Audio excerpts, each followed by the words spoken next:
ಮುದ್ದು ಸೊಸೆ ಇವತ್ತಿನ ಸಂಚಿಕೆಯಲ್ಲಿ ವಿದ್ಯೆ ಅವರ ಮನೆಗೆ ಲಾಯರು ಬಂದಿರ್ತಾರೆ. ಹಾಗೆ ಅವರು ನೋಟಿಸ್ ಕಳಿಸಿದ್ರು, ಇವರು ಸಹಿ ಮಾಡಿರಲ್ವಾ, ಅದಕ್ಕೆ ಲೇಡಿ ಲಾಯರ್ ಮನೆಗೆ ಬಂದಿರ್ತಾರೆ.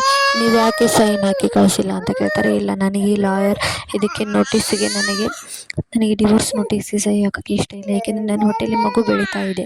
ಆ ಮಗು ದೊಡ್ಡದಾದಮೇಲೆ ನಿಮ್ಮಪ್ಪ ಎಲ್ಲಿ ಅಂತ ಕೇಳಿದ್ರೆ ನಾನೇನು ಉತ್ತರ ಕೊಡಬೇಕು? ನಮ್ಮಪ್ಪ ಎಲ್ಲಿ ಅಂತ ಕೇಳಿದ್ರೆ ನನಗೆ ಹೇಳಲಿಕ್ಕೆ ಉತ್ತರ ಬೇಕಲ್ವಾ?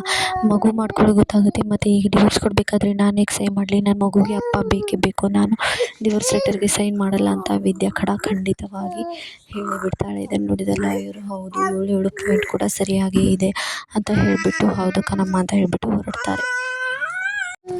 ಆ ನಂತರ ಲಾಯರ್ ಹೋದ ತಕ್ಷಣ ಅವ್ರ ಅಮ್ಮ ಏನಂತಾರೆ, ಸರಿಯಾದ ಕೆಲಸನೇ ಮಾಡಿದ್ಯಾ, ಮಾತ್ರ ನೀ ಈ ರೀತಿ ಮಾಡಿದ್ಯಾ, ಅವರು ಬೀಗರು ಏನಂತಾರೋ ಏನು ಅಂತ ಹೇಳ್ತಾಳೆ. ಅದಕ್ಕೆ ಅವ್ರು ಏನಂದರೆ ನನಗೇನು ಸಂಬಂಧ ಇಲ್ಲ, ಆ ಮಗು ಹುಟ್ಟಿದ ಮೇಲೆ ಆ ಮಗು ಅಪ್ಪ ಎಲ್ಲಿ ಅಂತ ಕೇಳುತ್ತೆ. ಆಗ ನಾನು ಏನು ಹೇಳಬೇಕಮ್ಮ?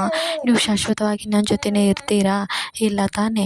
ನಾನು ಎಷ್ಟು ದಿನ ಅಂತ ಇಲ್ಲಿ ಇರೋಕ್ಕಾಗುತ್ತೆ? ನನ್ನನ್ನು ಮದುವೆ ಮಾಡಿ ಕೊಟ್ಟಿದ್ದೀರಾ, ಕೊಟ್ಟೆಯನ್ನು ಕೊರ್ಲಕ್ಕೆ ಹೊರಗು ಅಂತ ಹೇಳ್ತಾರೆ. ಅದೇ ರೀತಿ ಅದನ್ನು ನಾನು ತಲೆಯಲ್ಲಿ ಇಟ್ಕೊಂಡಿದ್ದೀನಿ ಅಷ್ಟೇ ಅಮ್ಮ ಅಂತ ಹೇಳ್ಬಿಟ್ಟು ವಿದ್ಯೆ ಒಳಗಡೆ ಹೋಗ್ಬಿಟ್ಟು ಸ್ಟಡಿ ಮಾಡೋಕ್ಕೆ ಅಂತ ಹೋಗ್ತಾಳೆ. ಆನಂತರ ಲಾಯರ್ ಇವರಿಗೆ ಕಾಲ್ ಮಾಡಿಬಿಟ್ಟು ಹೇಳ್ತಾರೆ, ಅವರು ಡಿವೋರ್ಸ್ ನೋಟಿಗೆ ಸಹಿ ಮಾಡಿಲ್ಲ, ಅವರು ಈ ರೀತಿ ಎಲ್ಲ ಹೇಳ್ತಿದ್ದಾರೆ ಅಂತ ಹೇಳಿದ ತಕ್ಷಣ, ಮನೆ ಹಾಳು ಮಾಡೋ ಹೆಂಗಸು, ಇನ್ನು ಏನೇನು ಹಾಳು ಮಾಡ್ಬೇಕಂತ ನಿಂತಿದ್ದಾಳು ಏನು ಅಂತ ಸಾವಿತ್ರಿ, ವಿನಂತಿ ಅವರೆಲ್ಲ ಬೈಕೊಳ್ತಿರ್ತಾರೆ.